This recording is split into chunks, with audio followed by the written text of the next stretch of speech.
Saat suamiku sedang menyiapkan makan malam spesial untukku. Ponselnya yang tergeletak tiba-tiba berdering. Kulihat ada pesan masuk dari asisten pribadinya muncul di layar. Aku merindukanmu. Mana uang 100 juta yang kamu janjikan untukku kemarin malam, Mas? Aku syok, ternyata suami berselingkuh dengan asistennya. Lalu aku membalas pesannya. Datanglah ke sini. Istriku tidak di rumah hari ini. Akan kuberi semuanya untukmu. 10 menit kemudian kubuat suami yang telah berkhianat dan selingkuhannya itu berlutut di kakiku. Kupastikan mereka akan menyesal seumur hidup. Karena telah mengkhianatiku. Sebelum ceritanya dimulai, silahkan tulis di kolom komentar dari daerah mana saja teman-teman yang menonton cerita ini. Jangan lupa like dan subscribe agar channel ini bisa semakin berkembang dan bisa mempersembahkan cerita yang lebih menarik lagi. Malam itu aroma rosemary dan bawang putih memenuhi seluruh penjuru dapur hingga ke ruang makan. Suara desis daging yang bersentuhan dengan wajan panas terdengar begitu menggugah selera. Di sana berdiri Andi, seorang suami yang selama 5 tahun terakhir ini selalu terlihat sempurna di mata siapapun. Dia mengenakan celemek berwarna biru tua, sibuk membolak-balik daging steak premium yang sengaja dibelinya tadi sore.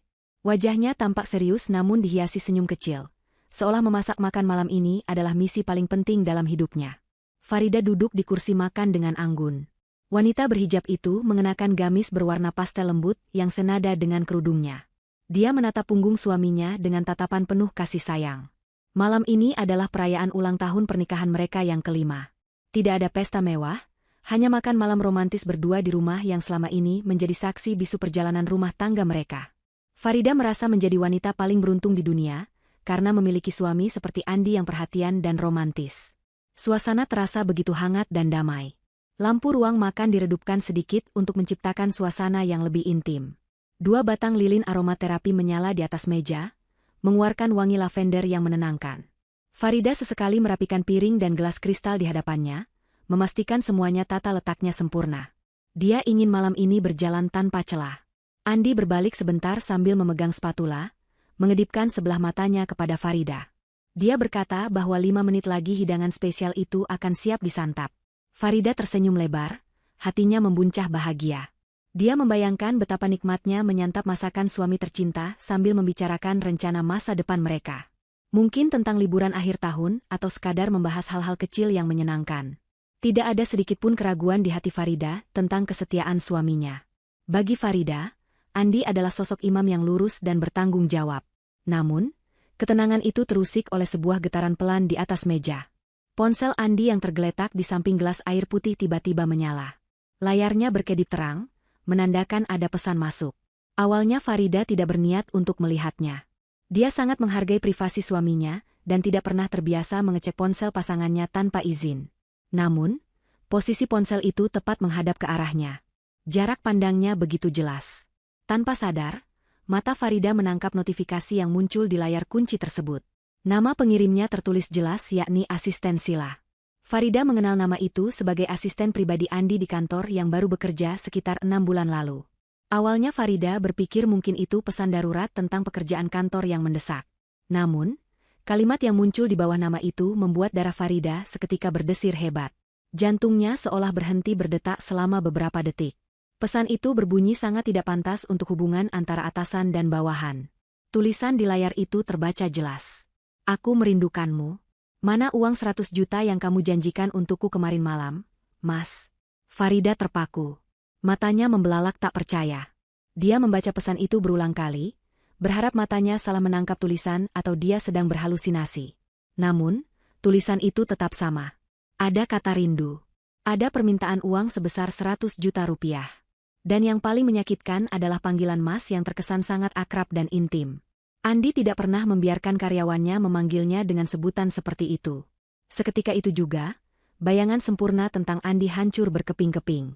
Udara di ruang makan yang tadinya terasa hangat dan romantis, mendadak berubah menjadi dingin dan mencekik leher Farida. Farida menoleh ke arah dapur. Andi masih sibuk dengan masakannya, bersenandung kecil tanpa menyadari bahwa rahasia besarnya baru saja terbongkar di atas meja makan. Tangan Farida gemetar hebat. Rasa mual menjalar dari perut hingga ke tenggorokannya. Dia merasa jijik. Dia merasa dikhianati. Uang 100 juta rupiah bukanlah jumlah yang sedikit. Kemarin malam Andi bilang dia lembur di kantor sampai jam 2 pagi karena mengurus audit perusahaan. Ternyata, dia sedang menjanjikan uang ratusan juta kepada wanita lain. Logika Farida bekerja cepat di tengah badai emosi yang melanda batinnya. Dia tahu dia tidak boleh langsung meledak marah. Jika dia berteriak sekarang, Andi pasti akan menyangkal dan mencari 1000 alasan. Andi adalah orang yang pandai berbicara. Farida butuh bukti lebih nyata. Farida butuh konfrontasi yang tidak bisa dielakkan lagi. Dengan tangan yang masih gemetar namun dipaksakan untuk tenang, Farida meraih ponsel Andi perlahan. Dia tahu kata sandi ponsel suaminya karena Andi pernah memberitahunya dulu, yaitu tanggal pernikahan mereka. Farida menekan angka-angka itu dengan napas tertahan. Ponsel terbuka. Dia langsung masuk ke aplikasi pesan. Isi percakapan di dalamnya membuat air mata Farida hampir tumpah, namun dia menahannya sekuat tenaga. Di sana terpampang jelas riwayat percakapan menjijikan antara Andi dan Sila. Mereka saling memanggil dengan sebutan sayang, membicarakan rencana liburan rahasia, dan menjelek-jelekan Farida. Sila bahkan bertanya kapan Andi akan menceraikan istri berhijabnya yang membosankan itu. Hati Farida terasa seperti diiris sembilu. Sakitnya luar biasa hingga membuat dadanya sesak.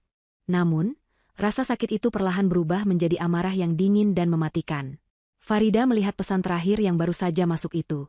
Sila sedang menagih janji. Sebuah rencana gila muncul di kepala Farida. Dia akan menjebak mereka berdua malam ini juga. Farida mengetik balasan dengan cepat, seolah-olah dia adalah Andi. Dia menulis pesan singkat namun padat. Datanglah ke sini, istriku tidak di rumah hari ini. Akan kuberi semuanya untukmu. Farida menekan tombol kirim. Setelah status pesan berubah menjadi terkirim, dia segera menghapus pesan balasannya tersebut dari riwayat percakapan agar Andi tidak curiga jika mengecek ponselnya. Dia meletakkan kembali ponsel itu di posisi semula, persis seperti sebelum dia menyentuhnya. Farida menarik napas panjang, berusaha menetralkan ekspresi wajahnya. Dia harus berakting. Dia harus terlihat biasa saja sampai tamu tak diundang itu datang. 10 menit berlalu terasa seperti 10 tahun bagi Farida. Dia duduk di sana, memandangi lilin yang menyala, sementara pikirannya berkecamuk. Andi akhirnya datang membawa 2 piring steak yang sudah dihias cantik. Dia tersenyum lebar, meletakkan piring itu di depan Farida dengan bangga. Andi kemudian duduk di kursinya, mengambil serbet dan meletakkannya di pangkuan. Dia sama sekali tidak menyadari perubahan aura istrinya. Andi mulai bercerita tentang betapa sulitnya mendapatkan daging kualitas terbaik ini. Dia bercerita dengan antusias, sementara Farida hanya mengangguk pelan dengan senyum tipis yang dipaksakan. Farida memandang wajah suaminya, mencari sisa-sisa kejujuran di sana, namun yang dia temukan hanyalah topeng kemunafikan. Farida tidak menyentuh makanannya sedikit pun. Nafsu makannya sudah hilang total. Tiba-tiba, bel pintu rumah berbunyi nyaring. Ting tong. Suara itu memecah percakapan Andi. Andi mengerutkan kening, tampak bingung. Dia melirik jam tangannya. Sudah pukul 8 malam. Siapa yang bertamu di jam segini? Gumam Andi pelan. Dia menatap Farida, bertanya apakah Farida memesan sesuatu atau mengundang seseorang. Farida menggeleng pelan dengan wajah datar. Dia menjawab singkat bahwa mungkin itu kurir paket yang salah alamat atau tetangga yang butuh bantuan. Andi menghela napas, sedikit kesal karena momen makan malam romantisnya terganggu. Dia meletakkan pisau dan garpu, lalu berdiri dari kursinya. Dia berkata akan mengecek sebentar dan menyuruh Farida untuk mulai makan duluan. Andi berjalan menuju pintu utama dengan langkah santai, bersiul kecil, tanpa tahu bahwa di balik pintu itu ada bencana yang siap menghancurkan hidupnya. Farida tidak tinggal diam. Begitu Andi berbalik badan, dia segera berdiri dan mengikutinya dari belakang dengan langkah pelan seperti bayangan. Jantung Farida berdegup kencang, bukan karena takut, melainkan karena adrenalin pembalasan dendam yang mulai mengalir di darahnya. Dia berdiri di sudut lorong yang agak gelap, mengawasi pintu utama. Dia melihat tangan Andi memegang gagang pintu. Andi memutar kunci dan menarik pintu itu terbuka lebar. Senyum ramah masih terpasang di wajah Andi, siap menyapa siapapun yang datang. Namun, senyum itu seketika lenyap tak berbekas saat dia melihat sosok yang berdiri di teras rumah. Wajah Andi berubah pucat pasi, seputih kertas. Matanya terbelalak lebar seolah melihat hantu. Mulutnya terbuka sedikit namun tidak ada suara yang keluar. Di hadapannya, berdiri Sila dengan penuh percaya diri, siap menagih janji yang akan menjadi awal kehancuran mereka berdua. Di ambang pintu itu, Sila berdiri dengan penampilan yang sangat mencolok dan jauh dari kata sopan. Dia mengenakan gaun merah ketat yang memperlihatkan lekuk tubuhnya, dengan riasan wajah yang tebal dan parfum yang wanginya menyengat hidung. Dia tersenyum manja ke arah Andi, sama sekali tidak menyadari kepanikan luar biasa yang sedang melanda pria di hadapannya. Sila melangkah maju satu langkah, hendak memeluk Andi, namun Andi mundur dengan gerakan refleks yang kaku. Andi menoleh ke belakang dengan cepat, memastikan istrinya tidak melihat kejadian ini, namun terlambat. Keringat dingin mulai bercucuran di pelipis Andi. Dia mencoba memberi kode mata kepada Sila untuk diam dan pergi, tapi Sila justru tampak bingung dengan reaksi Andi. Sila membuka mulutnya dan berkata dengan nada yang cukup keras. Katanya istrimu tidak ada di rumah. Mas, aku datang untuk mengambil uangku dan menemanimu malam ini. Kalimat itu terdengar jelas di telinga Farida yang sudah berdiri tegap di belakang Andi. Farida melangkah keluar dari bayang-bayang lorong, wajahnya dingin dan tanpa ekspresi. Dia menatap lurus ke arah Sila dan Andi bergantian. Sila yang baru menyadari kehadiran Farida langsung terlonjak kaget. Wajahnya yang tadinya penuh percaya diri mendadak berubah menjadi pias. Dia mundur selangkah, tangannya menutup mulut karena syok. Dia tidak menyangka Farida ada di sana, berdiri dengan gamis anggun dan tatapan mata yang tajam menusuk. Informasi yang dia terima lewat pesan singkat tadi mengatakan bahwa rumah sedang kosong. Sila merasa dijebak, tapi dia tidak tahu siapa yang menjebaknya. Suasana di teras rumah itu menjadi sangat mencekam. Hanya suara jangkrik malam dan napas Andi yang memburu yang terdengar. Andi tergagap parah. Dia berusaha menjelaskan situasi yang sudah jelas-jelas tidak bisa dijelaskan lagi. Suaranya bergetar hebat saat dia mencoba merangkai kata-kata bohong. Dia bilang Sila datang untuk mengantar berkas kantor yang tertinggal. Dia bilang Sila salah alamat. Dia bilang ini semua hanya kesalahpahaman. Namun, setiap kata yang keluar dari mulut Andi terdengar semakin bodoh dan tidak masuk akal. Farida tidak menjawab sepatah kata pun. Dia hanya berjalan mendekat ke pintu, menatap suaminya dengan tatapan jijik yang mendalam. Farida kemudian menoleh ke arah Sila. Dengan nada suara yang rendah namun penuh penekanan, Farida mempersilakan Sila masuk. Perintah itu bukan ajakan ramah, melainkan titah yang tidak bisa dibantah. Masuk. Kita selesaikan urusan uang 100 juta itu di dalam. Sila ragu-ragu. Dia menatap Andi meminta pertolongan, tapi Andi sendiri sudah seperti orang yang kehilangan nyawa. Andi tidak berani menatap mata Farida. Akhirnya, dengan langkah berat dan gemetar, Sila melangkah masuk ke dalam rumah mewah itu. Farida menutup pintu utama dengan keras, membuat suara dentuman yang menggema di seluruh ruangan. Suara itu seolah menjadi tanda bahwa pintu keluar bagi mereka sudah tertutup rapat. Farida berjalan mendahului mereka menuju ruang tengah yang luas. Dia duduk di sofa tunggal yang besar, menyilangkan kakinya dengan anggun, layaknya seorang ratu yang sedang menyidang rakyat jelata yang membangkang. Dia menunjuk karpet di hadapannya dengan dagu, memberi isyarat tanpa suara agar Andi dan Sila berdiri di sana. Andi mencoba mendekati Farida, hendak memegang tangannya untuk memohon ampun. Dia mulai menangis, air mata buaya yang selama ini selalu berhasil meluluhkan hati Farida. Dia bersumpah demi Tuhan bahwa dia tidak ada hubungan apa-apa dengan Sila. Dia bilang Sila hanya menggoda dan dia sebagai laki-laki hanya hilaf sesaat. Namun kali ini, Farida menepis tangan Andi dengan kasar. Farida berdiri, mengambil ponsel Andi yang sejak tadi dia kantongi, dan melemparkannya ke lantai tepat di depan kaki mereka. Ponsel itu retak layarnya, tapi masih menyala menampilkan bukti percakapan yang belum ditutup. Farida membentak mereka untuk berhenti berbohong. Suara Farida tidak melengking tinggi, tapi getarannya penuh wibawa dan kemarahan yang tertahan.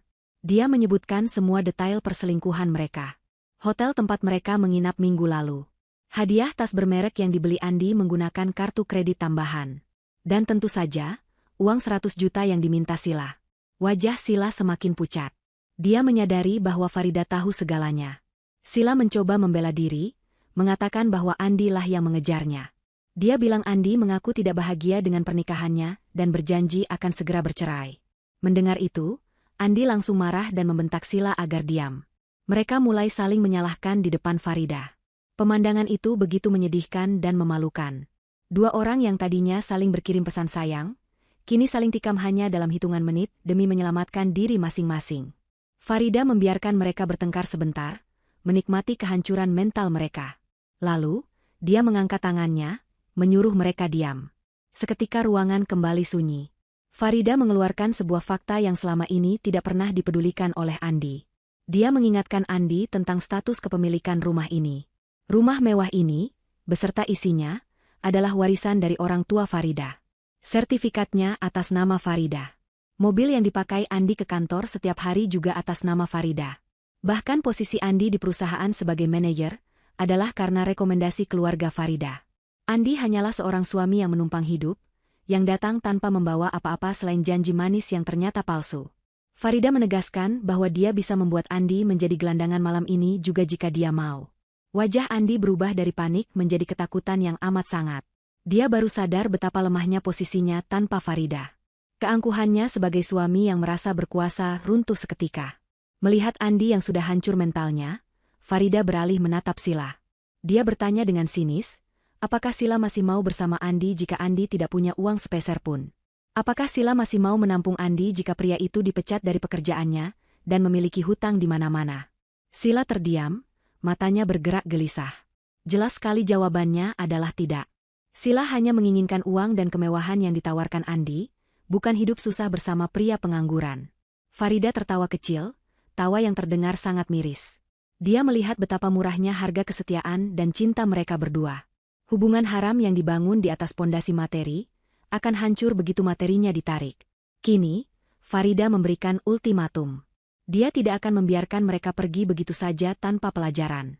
Hatinya terlalu sakit untuk melepaskan mereka dengan mudah. Farida menatap tajam ke arah mata Andi, lalu turun ke arah lututnya. Dengan suara yang dingin dan menusuk tulang, Farida memerintahkan hal yang paling merendahkan harga diri seorang laki-laki. Berlutut. Farida berkata bahwa dia ingin melihat mereka berdua berlutut di kakinya dan memohon ampun dengan sungguh-sungguh. Jika mereka tidak mau melakukannya, Farida akan menelepon pengacaranya, Pak Hartanto, dan Satpam Kompleks sekarang juga untuk menyeret mereka keluar dengan cara yang tidak hormat, serta membeberkan semua bukti ini ke media sosial dan keluarga besar mereka. Ancaman itu sangat efektif. Andi tahu betapa berpengaruhnya keluarga Farida. Dia tidak bisa membayangkan rasa malu jika diusir paksa oleh Satpam dan menjadi tontonan tetangga. Dengan tubuh gemetar dan air mata yang terus mengalir, Andi perlahan menekuk lututnya. Lututnya menyentuh karpet tebal di ruang tengah itu. Dia menundukkan kepalanya dalam-dalam, tidak berani mengangkat wajah. Sila yang melihat Andi sudah menyerah, akhirnya ikut berlutut di sampingnya meskipun dengan wajah kesal dan terhina. Kini, suami pengkhianat dan selingkuhannya itu bersimpuh di kaki Farida. Pemandangan ini memberikan sedikit kepuasan di hati Farida, namun itu belum cukup. Ini baru permulaan dari hukuman panjang yang akan mereka terima. Farida menatap puncak kepala mereka dengan tatapan kosong, merencanakan langkah selanjutnya untuk memastikan mereka menyesal seumur hidup karena telah berani mengkhianatinya. Pemandangan dua manusia yang berlutut di atas karpet mahal itu sama sekali tidak meluluhkan hati Farida. Justru, rasa muak semakin memenuhi rongga dadanya saat melihat air mata buaya Andi yang terus mengalir membasahi pipi. Andi mencoba merangkak maju untuk memeluk kaki Farida, mengucapkan kata-kata manis tentang cinta dan kenangan indah selama 5 tahun pernikahan mereka. Dia memohon kesempatan kedua, berjanji akan memutuskan hubungan dengan Sila detik itu juga dan menjadi suami yang setia. Namun, bagi Farida, semua itu terdengar seperti racun yang mematikan. Kepercayaan yang sudah hancur tidak bisa direkatkan kembali hanya dengan permohonan maaf yang didasari rasa takut miskin, bukan rasa takut kehilangan cinta. Farida mundur selangkah, menghindari sentuhan tangan Andi yang baginya kini terasa najis. Dia menatap Andi dengan pandangan dingin yang belum pernah dilihat suaminya itu sebelumnya. Farida berkata dengan tegas bahwa tidak ada kesempatan kedua bagi pengkhianat yang membawa masuk selingkuhannya ke rumah istri sahnya. Tanpa banyak bicara lagi, Farida meraih gagang telepon rumah yang ada di meja samping sofa. Dia menekan tombol panggilan cepat ke pos keamanan kompleks perumahan. Andi yang melihat itu langsung panik setengah mati. Dia tahu apa artinya jika Satpam datang. Reputasinya sebagai pengusaha muda sukses dan suami idaman di lingkungan elit itu akan hancur seketika. Andi berdiri dengan tergesa-gesa, mencoba merebut telepon dari tangan Farida. Dia memohon dengan suara serak agar Farida tidak melibatkan orang lain. Dia bilang mereka bisa menyelesaikan ini secara kekeluargaan. Namun, Farida menepis tangan Andi dengan kasar. Dengan suara lantang yang sengaja diperdengarkan kepada Andi dan Sila, Farida memerintahkan Komandan Satpam untuk segera datang ke rumahnya dengan membawa 2 anggota tambahan, karena ada gangguan keamanan dari orang yang tidak diinginkan. Sila yang sejak tadi diam ketakutan kini mulai ikut panik. Dia tidak menyangka masalah ini akan menjadi keributan besar yang melibatkan keamanan. Dia menarik lengan Andi, berbisik mengajak Andi pergi saja dari sana sebelum mereka dipermalukan lebih jauh. Tapi Andi masih terpaku, tidak rela meninggalkan kemewahan yang selama ini dinikmatinya. Dia merasa berhak atas rumah ini karena dia adalah kepala rumah tangga. Andi mulai berteriak, mengeluarkan watak aslinya yang temperamental. Dia mengklaim bahwa dia tidak akan pergi dari rumahnya sendiri. Farida tertawa sinis mendengar klaim itu. Dia berjalan menuju laci meja kerja di sudut ruangan, mengambil sebuah map coklat yang berisi salinan dokumen aset. Farida melempar map itu ke wajah Andi. Kertas-kertas berhamburan keluar, menunjukkan sertifikat rumah, BPKB mobil, dan deposito yang semuanya tertulis jelas atas nama Farida. Andi terdiam 1000 bahasa melihat fakta hitam di atas putih itu. Tidak lama kemudian, suara sirine kecil dari mobil patroli kompleks terdengar mendekat, disusul ketukan keras di pintu depan. Farida berjalan cepat membukakan pintu. 3 orang satpam bertubuh kekar berdiri di sana dengan wajah siaga. Farida menunjuk ke arah Andi dan Sila yang berdiri mematung di ruang tengah. Dengan nada suara yang berwibawa namun sopan, Farida meminta para satpam itu untuk mengeluarkan 2 orang tersebut dari properti miliknya sekarang juga. Farida menegaskan bahwa mereka telah masuk tanpa izin dan membuat keributan. Para satpam itu sempat bingung karena mengenali Andi sebagai suami Farida, namun melihat ketegasan di mata Farida dan situasi yang kacau, mereka paham bahwa mereka harus mematuhi pemilik rumah yang sah. Komandan satpam memberi isyarat kepada anggotanya untuk bertindak. Andi memberontak saat lengannya dicengkeram oleh satpam. Dia berteriak-teriak mengatakan bahwa dia adalah tuan rumah di sini. Dia mengancam akan memecat para satpam itu. Namun, Farida dengan tenang memotong teriakan Andi. Dia mengatakan bahwa mulai malam ini, Andi bukan lagi siapa-siapa di rumah ini. Farida juga mengingatkan bahwa gaji satpam dibayar dari iuran warga yang uangnya berasal dari rekening Farida, bukan Andi. Andi diseret paksa keluar dari ruang tengah menuju pintu depan. Sila yang mencoba lari menghindar juga tertangkap dan digiring keluar dengan tidak hormat. Sila menjerit histeris, malu karena tetangga mulai keluar rumah untuk melihat keributan apa yang terjadi di malam yang tenang itu. Gaun merah ketatnya yang tadi terlihat seksi kini tampak konyol dan murahan di tengah situasi pengusiran itu. Sebelum mereka benar-benar melewati pagar, Farida meminta satpam berhenti sebentar. Dia berlari naik ke lantai 2 menuju kamar tidur utama. Andi sempat berpikir mungkin Farida berubah pikiran. Namun harapan itu musnah saat Farida kembali dengan menyeret sebuah koper besar berisi pakaian Andi yang dimasukkan secara asal-asalan. Farida berdiri di balkon lantai 2 yang menghadap ke halaman depan. Dari atas sana, dia menatap Andi dan Sila yang ditahan satpam di dekat gerbang. Tanpa ragu sedikitpun, Farida melemparkan koper besar itu ke bawah. Koper itu mendarat keras di aspal yang basah karena sisa hujan sore tadi, terbuka sedikit dan menampakkan isinya yang berantakan. Beberapa kemeja kerja dan celana dalam Andi tercecer di genangan air kotor. Farida berseru dari atas balkon dengan suara lantang yang menggema. Dia menyuruh Andi membawa sampah-sampahnya pergi. Dia juga memperingatkan Sila untuk tidak pernah lagi menginjakan kaki di radius 100 meter dari rumah ini, jika tidak ingin dilaporkan atas tuduhan perzinahan dan perbuatan tidak menyenangkan. Tetangga kanan-kiri kini sudah berkumpul menonton drama nyata itu. Bisik-bisik mulai terdengar. Rasa malu yang dirasakan Andi begitu hebat, hingga rasanya dia ingin bumi menelannya saat itu juga. Satpam akhirnya mendorong mereka keluar pagar dan menutup gerbang besi yang tinggi itu dengan bunyi dentuman keras. Andi dan Sila berdiri terlantar di pinggir jalan, di bawah sorot lampu jalan yang remang, ditemani koper yang basah dan tatapan menghina dari orang-orang sekitar. Sila yang sudah tidak tahan lagi langsung menagih janji Andi. Dia butuh uang untuk pesan taksi dan hotel karena dia tidak bawa dompet, hanya tas kecil pesta. Andi merogoh saku celananya dengan tangan gemetar, mengambil dompet kulitnya. Dia mengeluarkan kartu kredit platinum andalannya dengan sombong, mencoba menutupi rasa malunya di depan Sila. Dia bilang mereka akan menginap di hotel bintang 5 malam ini. Namun, saat Andi mencoba memesan taksi online dan mendaftarkan kartunya, aplikasi menolak transaksi tersebut. Andi mencoba kartu lain, hasilnya sama. Notifikasi muncul di layar ponselnya, kartu Anda diblokir oleh pemegang utama. Andi baru sadar, semua kartu kredit itu adalah kartu tambahan dari rekening Farida. Wajah Andi memucat. Dia tidak punya uang tunai sepeser pun.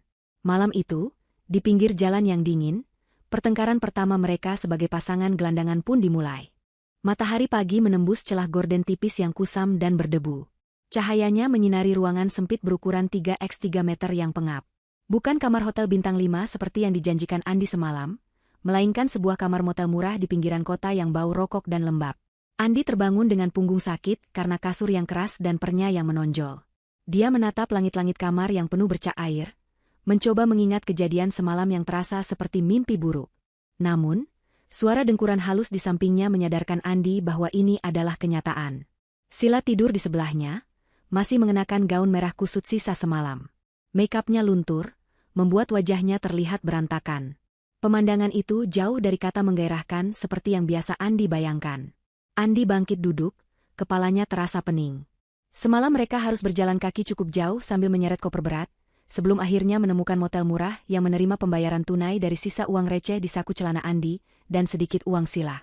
Mereka bertengkar hebat sepanjang jalan. Sila terus menyalahkan Andi yang ternyata tidak punya kuasa apa-apa tanpa istrinya. Andi yang stres membentak Sila agar diam. Romantisme perselingkuhan mereka menguap begitu saja saat dihadapkan pada realita kemiskinan mendadak. Kini, Andi harus memutar otak. Dia harus ke kantor. Dia yakin posisinya di perusahaan masih aman.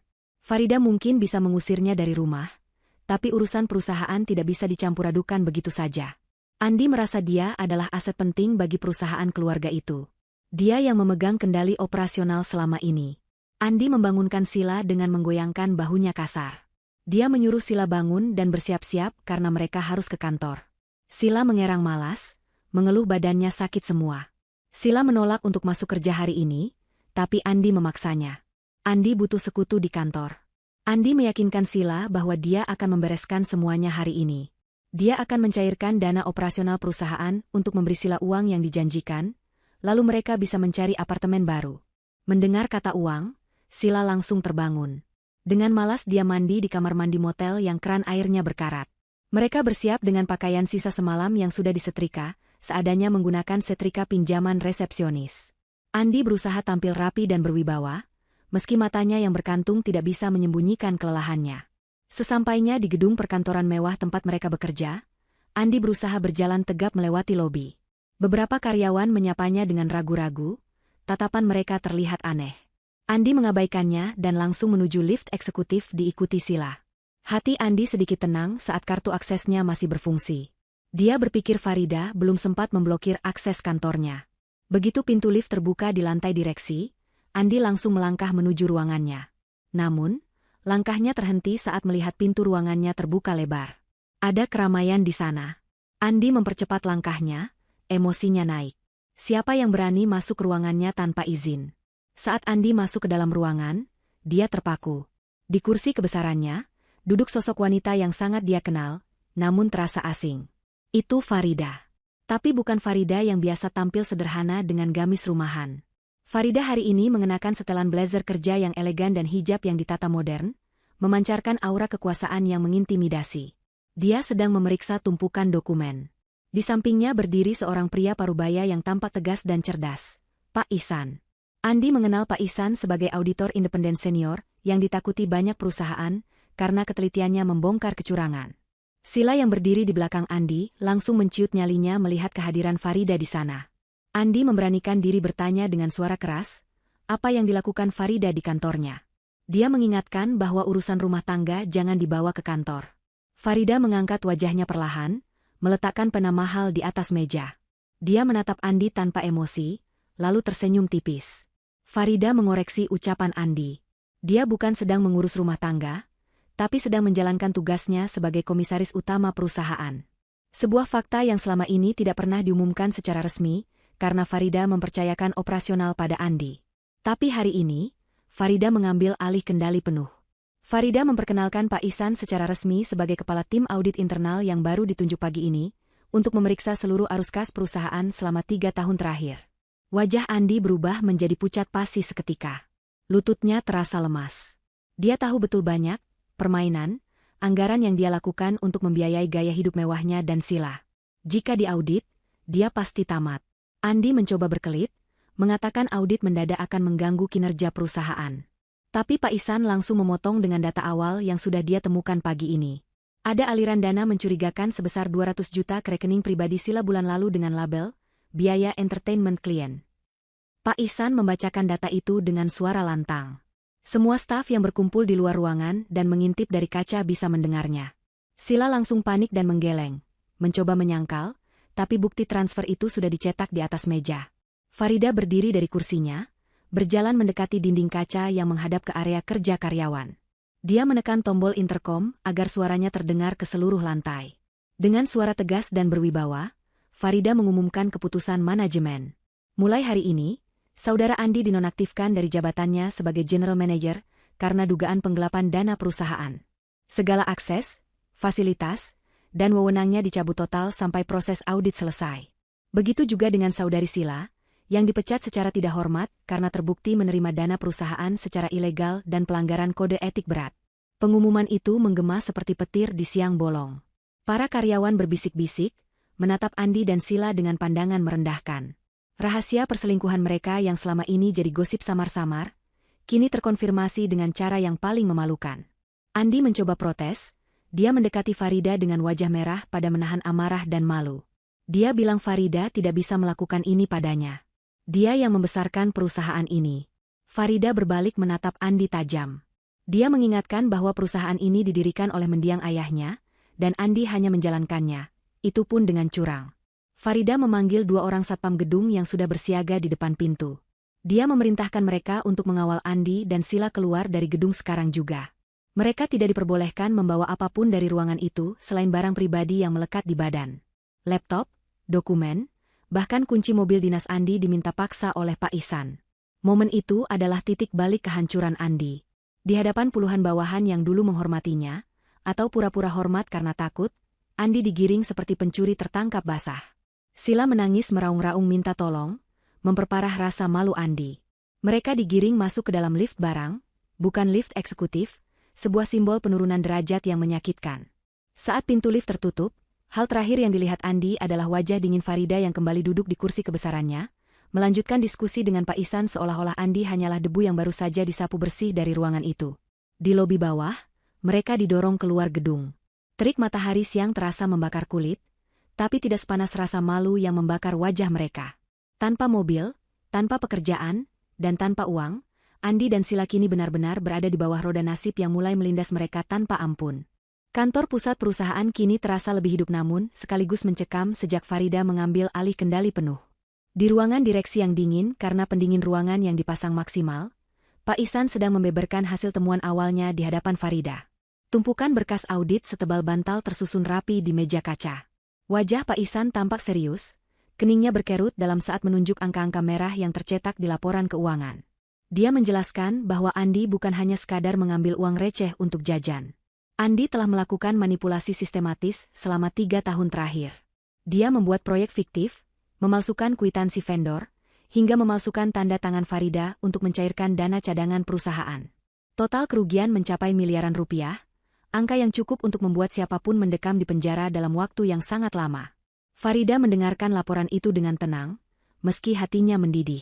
Dia tidak menyangka suami yang dulu dia percaya sepenuh hati ternyata adalah maling yang menggerogoti warisan ayahnya dari dalam. Tiba-tiba, ketenangan di ruangan itu pecah oleh suara keributan di luar pintu. Terdengar suara teriakan wanita parubaya yang melengking tinggi, memarahi sekretaris yang mencoba menghalanginya.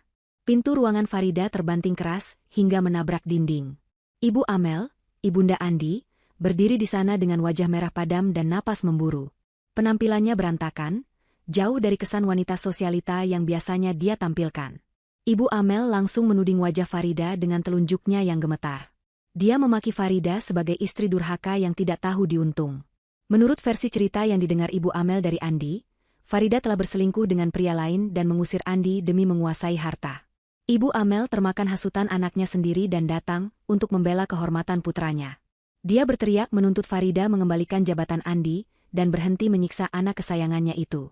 Farida tidak beranjak dari kursinya. Dia hanya menatap mertuanya itu dengan pandangan iba bercampur tegas. Dia membiarkan Ibu Amel meluapkan semua amarahnya, membiarkan wanita tua itu mengeluarkan semua sumpah serapah. Setelah Ibu Amel kehabisan napas dan diam sejenak, Farida perlahan berdiri. Dia tidak membalas teriakan itu dengan teriakan. Dengan gerakan tenang, Farida mengambil remote kontrol besar yang ada di mejanya. Dia menekan tombol on, dan layar proyektor raksasa di dinding ruangan perlahan turun. Farida mempersilakan Ibu Amel untuk duduk dan menonton sebuah tayangan istimewa yang akan membuka mata batinnya. Ibu Amel awalnya menolak, tapi rasa penasaran membuatnya terpaku di tempat. Layar menyala, menampilkan rekaman CCTV berkualitas tinggi. Itu adalah rekaman dari kamera tersembunyi yang dipasang di ruang kerja Andi, kamera yang Andi sendiri tidak tahu keberadaannya karena dipasang oleh tim keamanan lama ayah Farida. Di layar itu, Terlihat jelas Andi sedang bermesraan dengan Sila di sofa kantor pada jam kerja. Bukan hanya itu, rekaman berganti menampilkan Andi yang sedang menelepon seseorang dengan nada tinggi, membicarakan utang judi bola online yang menumpuk. Terdengar jelas suara Andi mengatakan bahwa dia akan mencuri uang istrinya lagi untuk menutupi utang tersebut. Wajah Ibu Amel mulai berubah pucat. Keyakinannya pada kesucian anaknya mulai goyah. Video berlanjut ke adegan di mana Andi menertawakan ibunya sendiri di depan Sila. Dalam video itu, Andi bilang bahwa ibunya adalah wanita tua yang cerewet dan menyusahkan, dan dia hanya pura-pura baik pada ibunya demi mendapatkan sertifikat tanah warisan keluarga di kampung. Hancur. Itu yang dirasakan Ibu Amel saat ini. Dia melihat dengan mata kepala sendiri bagaimana anak yang dia banggakan, anak yang dia bela mati-matian di depan Farida, ternyata adalah monster bermuka dua. Andi bukan hanya mengkhianati istrinya, tapi juga menghina ibu kandungnya sendiri. Tubuh Ibu Amel gemetar hebat. Kakinya tidak kuat menopang berat badannya, hingga dia merosot jatuh ke lantai karpet. Dadanya terasa sesak, dia mencengkeram dadanya yang nyeri. Farida yang melihat itu segera memerintahkan sekretarisnya untuk memanggil tim medis darurat dan mengambil air minum. Farida berjongkok di samping Ibu Amel, bukan sebagai menantu yang dendam, tapi sebagai manusia yang masih punya hati nurani. Dia membantu melonggarkan kerudung Ibu Amel agar bisa bernapas. Ibu Amel menangis terseduh-seduh, memegang tangan Farida, dan berkali-kali mengucapkan kata maaf dengan suara parau. Dia malu. Sangat malu karena telah membesarkan anak seperti Andi. Sementara itu, di sebuah motel kumuh di pinggiran kota, nasib Andi semakin di ujung tanduk. Dia duduk di tepi kasur sambil merokok dengan gelisah. Asap rokok memenuhi ruangan sempit itu, membuat udara semakin pengap. Sila duduk di sudut ruangan, sibuk dengan ponselnya, mencoba menghubungi teman-temannya untuk meminjam uang, namun nihil. Semua orang seolah menjauh dari mereka. Tiba-tiba, pintu kamar motel diketuk dengan keras. Bukan ketukan pelayan kamar atau pemilik motel yang menagih sewa, melainkan ketukan tegas dan berirama yang khas. Andi mematikan rokoknya dengan panik. Dia mengintip dari lubang kunci dan jantungnya seakan berhenti berdetak. Di luar sana berdiri dua orang petugas berseragam polisi. Andi mundur dengan wajah ketakutan. Sila yang melihat reaksi Andi ikut panik. Polisi itu kembali mengetuk, kali ini disertai panggilan nama lengkap Andi. Dengan tangan gemetar, Andi membuka pintu sedikit. Petugas polisi itu tidak langsung memborgolnya, melainkan menyerahkan sebuah amplop coklat berlogo kepolisian.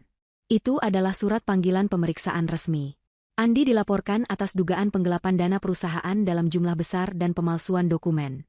Petugas itu menegaskan bahwa Andi harus datang ke kantor polisi besok pagi jam 9 tepat. Jika mangkir, maka akan dilakukan penjemputan paksa. Setelah petugas pergi, Andi lemas. Dia merosot ke lantai sambil memegang surat itu. Bayangan jeruji besi kini bukan lagi sekadar mimpi buruk, tapi masa depan yang sudah menanti di depan mata. Sila merebut surat itu, membacanya cepat, dan matanya membelalak ngeri. Dia sadar, kapal yang dia tumpangi bukan hanya bocor, tapi sedang karam dengan cepat menuju dasar lautan. Malam itu hujan turun deras, seolah langit ikut menangis melihat kekacauan hidup Sila. Di dalam kamar motel yang suram, Sila tidak bisa tidur. Dia menatap punggung Andi yang mendengkur keras. Pikirannya berputar cepat mencari jalan keluar. Surat panggilan polisi tadi siang benar-benar menampar kesadarannya. Jika Andi masuk penjara, Sila tidak akan mendapatkan apa-apa. Mimpinya menjadi nyonya besar sudah musnah. Yang tersisa hanyalah kemungkinan dia ikut terseret menjadi tersangka karena menikmati aliran dana haram itu. Sila adalah wanita yang pragmatis dan egois. Cinta baginya adalah alat transaksi. Ketika alat itu sudah rusak dan merugikan, dia tidak akan ragu untuk membuangnya. Sila tidak mau menghabiskan masa mudanya di penjara, hanya demi membela laki-laki bangkrut seperti Andi.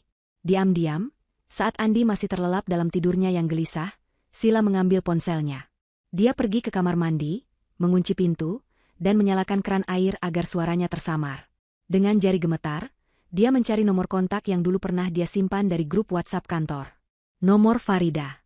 Sila ragu sejenak, takut Farida tidak akan merespons atau justru memaki-makinya.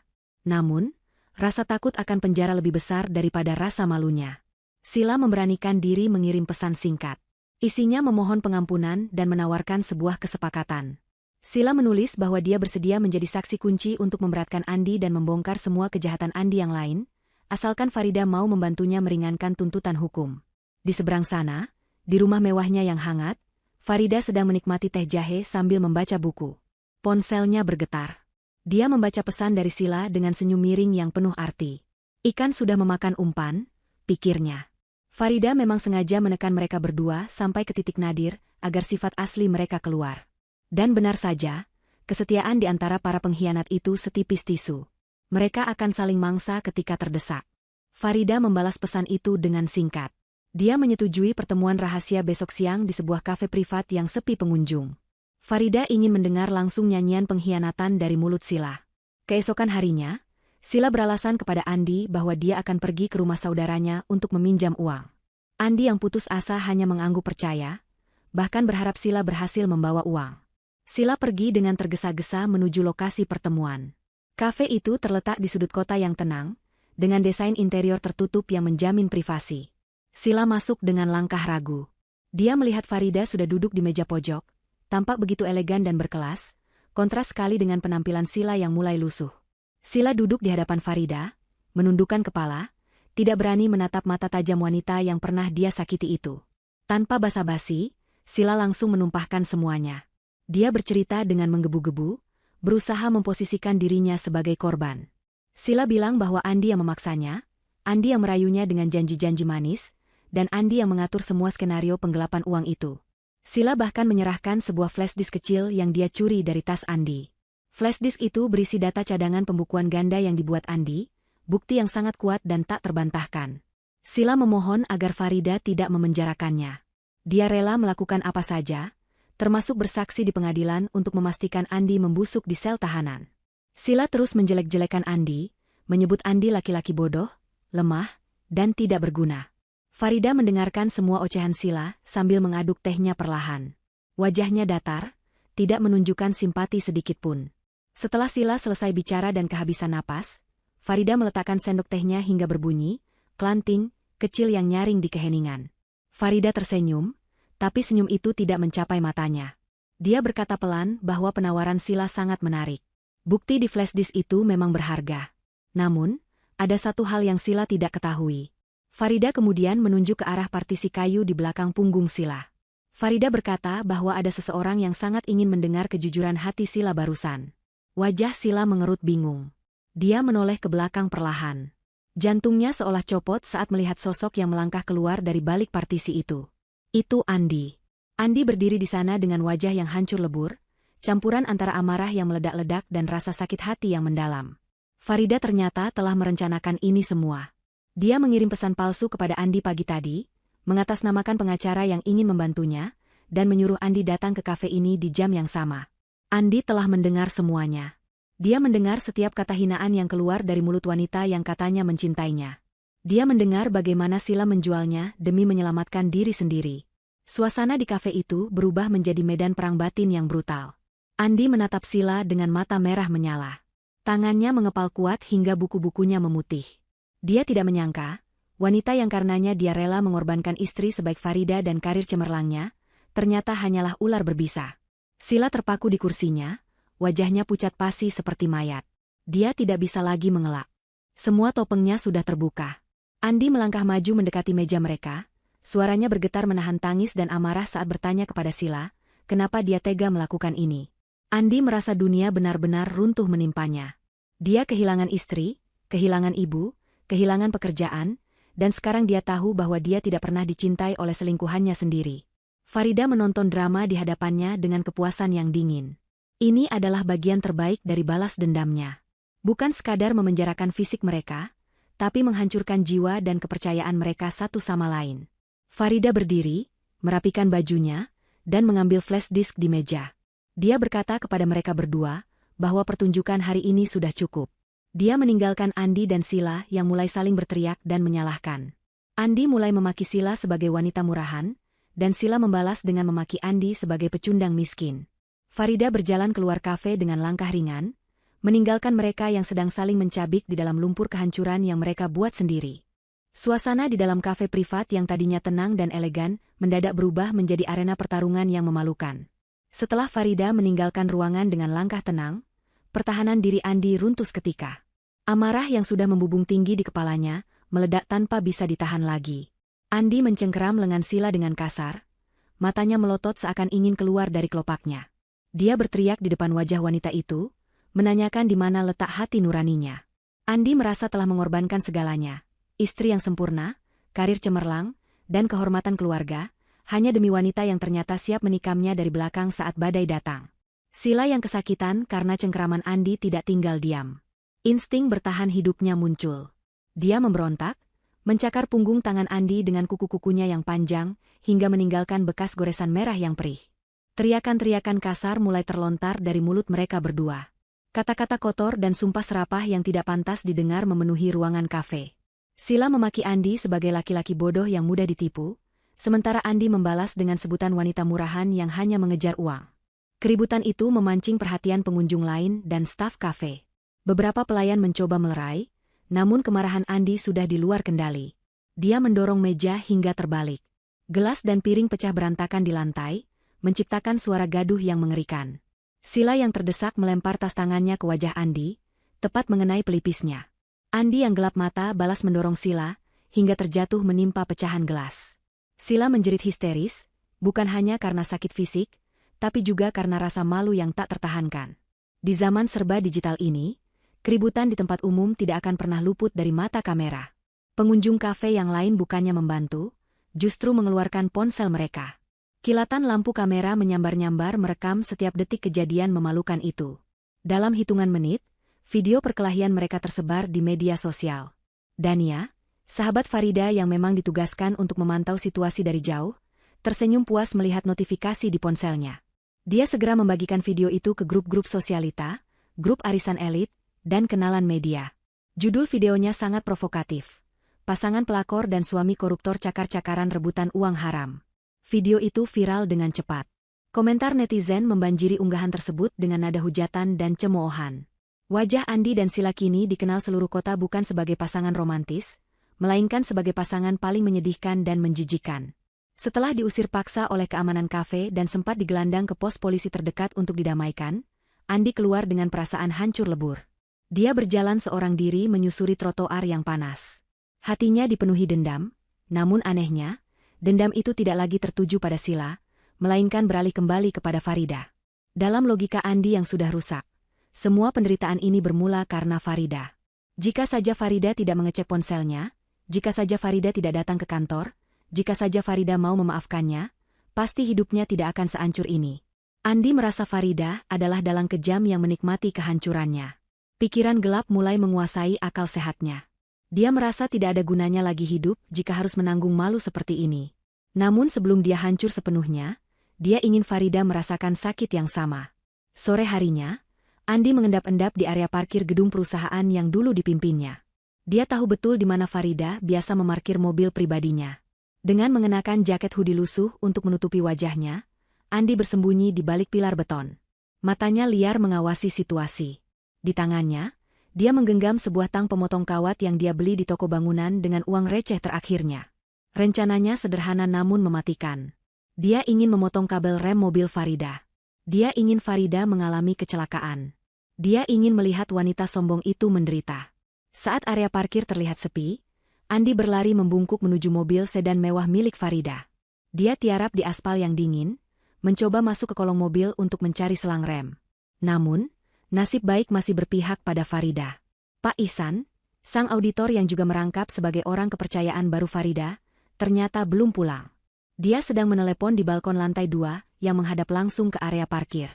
Mata tajam Pak Ihsan menangkap gerak-gerik mencurigakan di dekat mobil bosnya.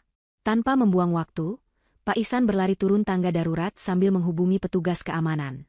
Tepat saat Andi hendak menjepit selang rem dengan tangnya, sebuah tangan kekar menarik kakinya dengan kasar keluar dari kolong mobil. Andi tersentak kaget dan mencoba melawan, tapi dia kalah tenaga. Dua orang satpam langsung membekuknya, menekan wajahnya ke aspal yang keras. Pak Ihsan datang dengan napas terengah-engah, dia segera merekam wajah Andi yang tertangkap basah beserta alat bukti di tangannya.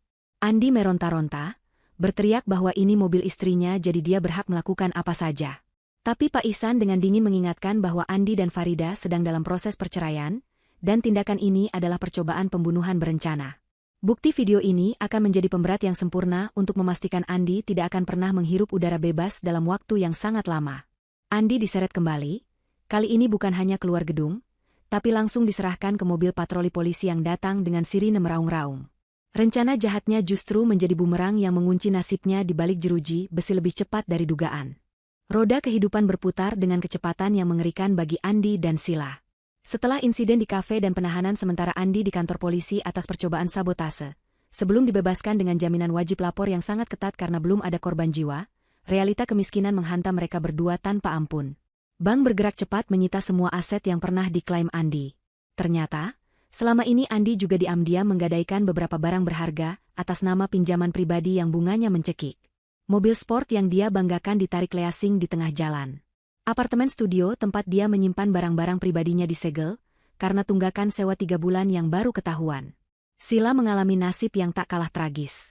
Video viral di kafe itu menjadi akhir dari kehidupan sosialnya. Ibu kos tempat Sila tinggal mengusirnya hari itu juga karena malu rumah kosnya didatangi wartawan gosip yang mencari berita. Sila mencoba melamar pekerjaan di perusahaan lain, namun nama baiknya sudah tercoreng hitam. HRD di seluruh kota seolah sudah saling memberitahu untuk memblacklist nama Sila. Tidak ada yang mau mempekerjakan seorang penggelap dana yang juga terkenal sebagai pelakor pembuat onar. Sila berakhir di jalanan, menjual tas-tas dan sepatu yang pernah diberikan Andi. Namun, rasa sakit hatinya bertambah saat tahu bahwa sebagian besar barang branded pemberian Andi ternyata barang palsu kualitas super. Dia hanya mendapatkan uang receh yang habis dalam hitungan hari untuk makan. Sila akhirnya pulang ke kampung halamannya dengan menumpang truk sayur, membawa aib yang akan menjadi gunjingan tetangga seumur hidup. Sementara itu, Andi benar-benar sendirian. Dia tidak berani pulang ke rumah ibunya, Ibu Amel. Dia mendengar kabar bahwa ibunya jatuh sakit parah setelah melihat video pertengkarannya di kafe dan menolak untuk menemui Andi karena rasa malu yang teramat sangat pada keluarga besar dan Farida. Andi kini tidur di emperan toko yang sudah tutup, beralaskan kardus bekas. Pakaian yang dia kenakan adalah kemeja kerja yang sudah dekil, bau keringat, dan kancingnya lepas sebagian. Rambutnya kusut, wajahnya dipenuhi brewok yang tidak terurus. Setiap kali dia melihat bayangannya di kaca etalase toko, dia nyaris tidak mengenali dirinya sendiri. Dulu dia adalah pria necis yang wangi parfumnya bisa tercium dari jarak 1 meter. Kini dia tak ubahnya seperti pengemis yang dihindari orang.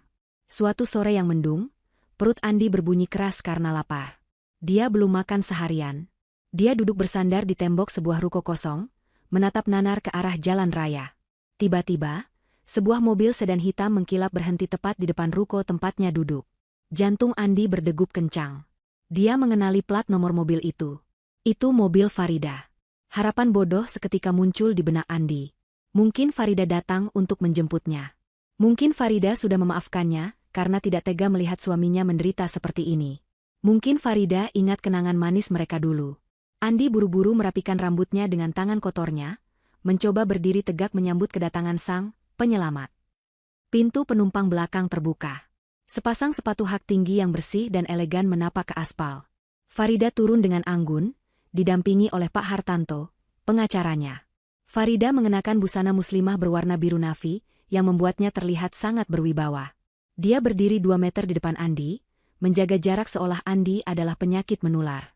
Andi langsung bersimpuh, mencoba meraih ujung baju Farida, tapi Pak Hartanto segera menghalanginya dengan badan tegapnya. Andi mulai menangis. Kali ini tangisannya tulus karena rasa lapar dan putus asa. Dia memohon ampun, memanggil Farida dengan sebutan, sayang, dan istriku.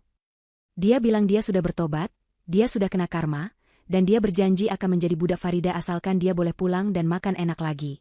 Dia membawa-bawa nama Tuhan dan ikatan suci pernikahan untuk meluluhkan hati Farida. Farida menatap Andi dengan pandangan yang sulit diartikan. Tidak ada kebencian yang meledak-ledak, hanya ada rasa kasihan yang dingin, seperti melihat seekor binatang yang sekarat. Farida tidak menjawab permohonan Andi. Dia justru memberi isyarat kepada Pak Hartanto. Pengacara itu mengeluarkan sebuah map merah dari tas kerjanya dan menyodorkannya kepada Andi. Andi menerimanya dengan tangan gemetar. Saat dia membukanya, matanya terbelalak. Itu bukan surat bantuan atau cek uang, melainkan surat gugatan cerai yang sudah lengkap dengan jadwal sidang pertama. Di dalamnya juga terlampir surat pernyataan pelepasan hak atas harta Gonogini yang harus ditandatangani Andi jika ingin tuntutan pidana penggelapannya diringankan sedikit, hanya sedikit, tidak dihapus sepenuhnya. Andi mendongak, menatap Farida dengan air mata bercucuran. Mulutnya tergagap bertanya kenapa Farida sekejam ini. Farida akhirnya membuka suara. Suaranya tenang, Namun setiap katanya menghunjam jantung Andi lebih tajam daripada pisau manapun. Farida mengingatkan Andi pada satu kejadian spesifik. Dia bertanya, apakah Andi ingat pesan yang dia kirim ke Sila dulu? Pesan di mana Andi menyebut Farida sebagai wanita bodoh yang mudah dibohongi. Farida tersenyum tipis, lalu bertanya balik. Sekarang, siapa yang sebenarnya bodoh? Siapa yang tidur di jalanan dan siapa yang berdiri di sini sebagai pemenang? Kata-kata itu menampar Andi lebih keras daripada pukulan fisik. Dia sadar, dia telah meremehkan wanita yang salah. Farida bukan wanita lemah yang bisa diinjak-injak. Farida adalah wanita yang diam-diam memegang kendali. Farida kemudian berbalik badan, tidak ingin berlama-lama melihat pemandangan menyedihkan itu. Sebelum masuk ke mobil, dia menoleh sedikit dan berkata bahwa dia tidak akan menuntut Andi membayar ganti rugi uang yang dicuri, karena dia tahu Andi tidak akan mampu membayarnya sampai 7 turunan pun. Sebagai gantinya, Farida ingin Andi menandatangani surat cerai itu secepatnya agar Farida bisa membuang nama belakang Andi dari hidupnya untuk selamanya. Mobil Farida melaju pergi, meninggalkan Andi yang kembali terduduk lemas di atas kardus bekas, memegang map cerai itu erat-erat sebagai satu-satunya harta yang dia miliki saat ini. Hari persidangan yang dinanti-nantikan akhirnya tiba. Langit di luar gedung pengadilan tampak kelabu, seolah turut menggambarkan nasib suram yang akan menimpa para terdakwa hari ini. Ruang sidang utama sudah dipenuhi oleh pengunjung. Kasus ini menarik perhatian publik, karena melibatkan skandal penggelapan dana perusahaan besar yang dipadukan dengan drama perselingkuhan yang viral di media sosial. Di kursi pengunjung barisan depan, duduk Farida dengan tenang. Dia mengenakan pakaian serba putih yang melambangkan kebersihan hati dan awal yang baru, didampingi oleh Pak Hartanto, pengacaranya yang setia, dan Dania, sahabatnya yang selalu memberikan dukungan moral. Wajah Farida tampak damai, tidak ada lagi jejak air mata atau kesedihan di sana. Dia datang bukan untuk menuntut balas dengan emosi, melainkan untuk menyaksikan keadilan ditegakkan. Pintu samping ruang sidang terbuka, dan petugas kepolisian menggiring Andi masuk. Penampilan Andi sungguh menyedihkan dan nyaris tidak dikenali. Pria yang dulunya selalu tampil klimis dengan setelan jas mahal itu, kini mengenakan rompi tahanan berwarna oranye mencolok. Tubuhnya kurus kering, wajahnya dipenuhi brewok yang tidak terawat, dan matanya cekung dengan lingkaran hitam yang menandakan dia tidak bisa tidur selama berminggu-minggu di dalam sel tahanan sementara. Andi berjalan dengan kepala tertunduk, menyeret langkahnya yang berat karena borgol di tangan dan kakinya. Saat dia duduk di kursi terdakwa, dia sempat melirik ke arah Farida. Ada tatapan memohon di sana, tatapan penyesalan yang terlambat, namun Farida sama sekali tidak membalas tatapan itu. Farida memandang lurus ke depan, ke arah meja hakim, seolah Andi hanyalah orang asing yang tidak pernah ada dalam hidupnya. Sidang dimulai dengan pembacaan dakwaan oleh jaksa penuntut umum. Suara jaksa yang lantang menggema di seluruh ruangan, membacakan daftar dosa Andi satu persatu. Mulai dari penggelapan dana perusahaan senilai miliaran rupiah, pemalsuan dokumen dan tanda tangan, hingga percobaan perusakan kendaraan yang membahayakan nyawa. Setiap poin dakwaan disertai dengan bukti-bukti kuat yang tak terbantahkan. Pak Ihsan dihadirkan sebagai saksi ahli. Dengan lugas dan tajam, Pak Ihsan memaparkan hasil audit forensik yang menunjukkan aliran dana dari rekening perusahaan ke rekening pribadi Sila dan bandar judi online. Data-data itu terpampang jelas di layar proyektor, membuat Andi semakin menunduk malu. Tidak ada celah baginya untuk mengelak. Semua kebohongannya telah telanjang di hadapan hukum. Sila juga dihadirkan dalam sidang itu, namun posisinya terbagi antara saksi dan terdakwa dalam berkas terpisah. Sila terlihat tua dan layu. Rambutnya yang dulu selalu di-styling rapi kini hanya diikat asal-asalan. Saat diminta memberikan kesaksian, Sila menangis terseduh-seduh. Dia berusaha melemparkan semua kesalahan kepada Andi. Sila mengaku bahwa dia hanyalah korban manipulasi Andi. Dia bilang Andi yang menjanjikan kemewahan dan memaksanya menerima uang transferan itu. Namun, kesaksian Sila justru menjadi senjata makan tuan. Hakim yang cerdas mencecar Sila dengan pertanyaan-pertanyaan menohok tentang gaya hidup mewahnya dan pengetahuannya tentang sumber uang tersebut. Jawaban Sila yang berbelit-belit justru mengonfirmasi bahwa dia menikmati hasil kejahatan itu dengan sadar penuh. Di kursi terdakwa, Andi menatap Sila dengan kebencian yang meluap-luap. Dua orang yang dulu saling memanggil sayang itu, kini saling tatap bagaikan musuh bebuyutan yang siap saling bunuh. Momen paling dramatis terjadi saat Andi diberi kesempatan untuk membela diri. Dengan suara serak dan bergetar, Andi berdiri. Dia tidak membantah bukti-bukti itu karena memang tidak bisa dibantah. Sebaliknya, dia mencoba memainkan kartu emosional. Dia menangis di depan hakim, bercerita tentang tekanan hidup, tentang hilaf, dan tentang betapa dia masih mencintai istrinya. Dia berlutut di lantai ruang sidang, mengarah ke Farida, memohon agar Farida mencabut tuntutan demi masa lalu mereka yang indah. Tindakan Andi ini justru membuat suasana sidang menjadi riuh. Hakim mengetuk palu dengan keras, memerintahkan Andi untuk kembali duduk dan menjaga ketertiban. Farida tetap bergeming. Hatinya sudah membatu untuk lelaki yang telah menghancurkan kepercayaannya hingga ke akar-akarnya. Farida tahu, air mata Andi bukanlah air mata pertobatan, melainkan air mata ketakutan akan hukuman penjara. Setelah melalui proses yang panjang dan melelahkan, Hakim Ketua akhirnya membacakan putusannya. Ruangan sidang menjadi hening seketika.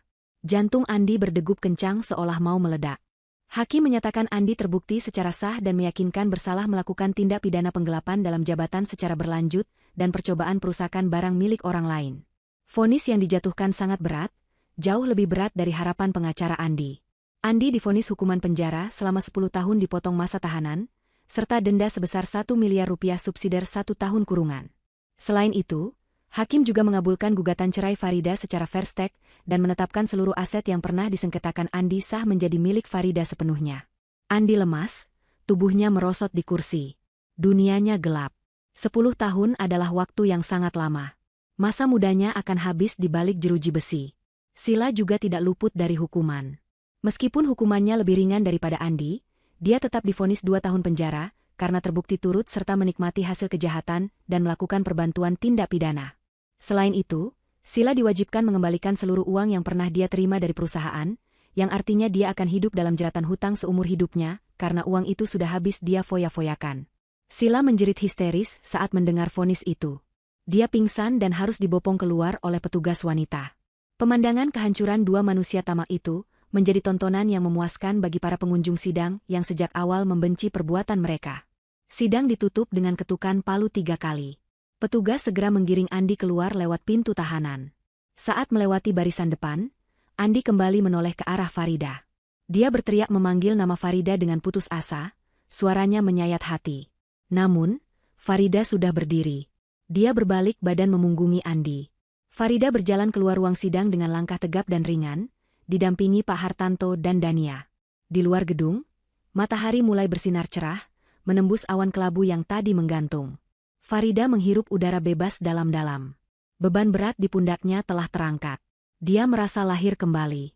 Tidak ada lagi Andi, tidak ada lagi pengkhianatan, yang ada hanyalah masa depan cerah yang menanti untuk dia jelajahi sendirian, atau mungkin dengan seseorang yang lebih layak, di waktu yang tepat nanti. 1 tahun telah berlalu sejak vonis hakim dijatuhkan. Roda waktu terus berputar, membawa perubahan nasib yang drastis bagi setiap tokoh dalam drama kehidupan ini. Di pusat kota, gedung perkantoran milik Farida berdiri megah, kini semakin berkilau dengan logo perusahaan yang baru.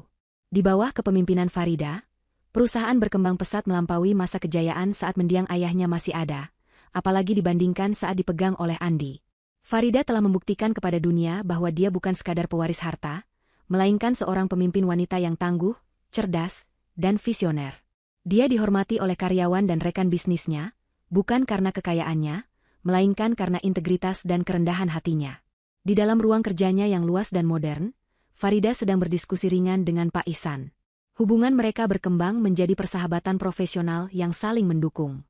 Pak Ihsan kini menjabat sebagai direktur keuangan yang dipercaya penuh oleh Farida. Ada rasa hormat dan kekaguman yang tersirat di mata Pak Ihsan setiap kali menatap Farida, namun dia menjaganya dengan sopan. Farida sendiri terlihat jauh lebih segar dan cantik. Aura kebahagiaan memancar dari wajahnya. Hijabnya ditata modis namun tetap syar'i, mencerminkan kepribadiannya yang modern namun teguh pada prinsip. Mereka sedang mempersiapkan acara makan malam perayaan ulang tahun perusahaan yang akan diadakan nanti malam.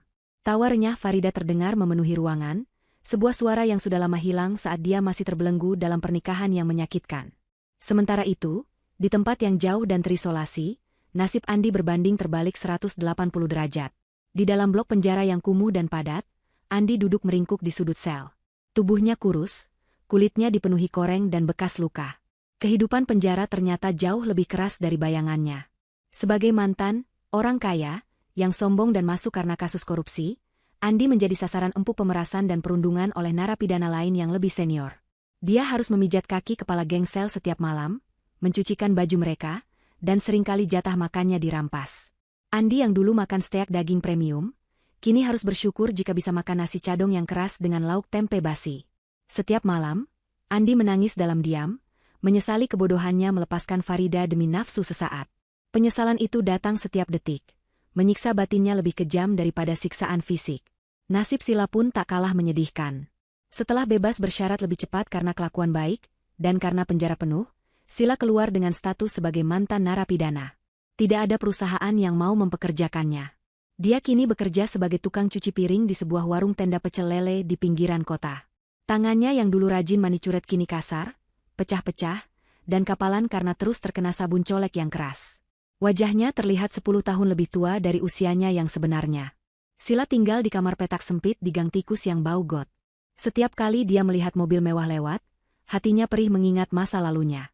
Dia sering dimarahi oleh majikannya karena melamun. Sila hidup dalam bayang-bayang penyesalan dan rasa malu, dikucilkan oleh keluarga dan teman-temannya sendiri. Malam harinya, sebuah restoran fine dining di atap gedung tertinggi kota telah dipesan khusus oleh Farida untuk merayakan kesuksesan tim intinya. Suasana begitu mewah dengan pemandangan lampu kota yang berkelap-kelip seperti bintang. Farida duduk di meja utama bersama Dania, Pak Hartanto, dan Pak Ihsan. Mereka bersulang dengan gelas berisi jus delima segar, merayakan pencapaian omzet tertinggi tahun ini. Farida merasa begitu penuh. Hatinya tidak lagi kosong. Dia dikelilingi oleh orang-orang yang tulus menyayanginya dan menghargainya apa adanya. Di tengah tawa dan obrolan hangat itu, ponsel Farida yang tergeletak di meja bergetar. Sebuah notifikasi pesan masuk dari nomor yang tidak dikenal. Farida meraih ponselnya, sedikit mengernyitkan dahi. Dia membuka pesan itu. Isinya singkat namun cukup untuk membuat siapapun yang membacanya merinding jijik. Bu Farida, ini Andi. Aku pinjam HP sipir sebentar. Selamat atas kesuksesanmu, aku lihat di TV tadi di kantin penjara. Aku rindu masakanmu, Bu. Aku menyesal. Tolong jenguk aku sekali saja, bawakan aku makanan enak. Aku sakit-sakitan di sini. Tolong aku, sayang. Farida membaca pesan itu dengan ekspresi datar. Tidak ada getaran cinta, tidak ada rasa iba, bahkan tidak ada lagi rasa benci. Yang ada hanyalah rasa asing. Seolah pesan itu datang dari masa lalu yang sudah mati dan terkubur. Andi masih saja egois, menghubungi hanya saat butuh, dan masih berani memanggilnya dengan sebutan sayang. Farida menatap Pak Ihsan dan Dania yang sedang tertawa membahas lelucon kantor. Dia menyadari bahwa kebahagiaannya ada di sini, saat ini, bukan di masa lalu. Dengan gerakan jari yang mantap dan tanpa keraguan sedikitpun, Farida menekan tombol opsi di layar ponselnya. Dia memilih menu blok kontak, lalu menekan delete conversation. Pesan itu lenyap, beserta akses Andi satu-satunya ke dalam hidup Farida.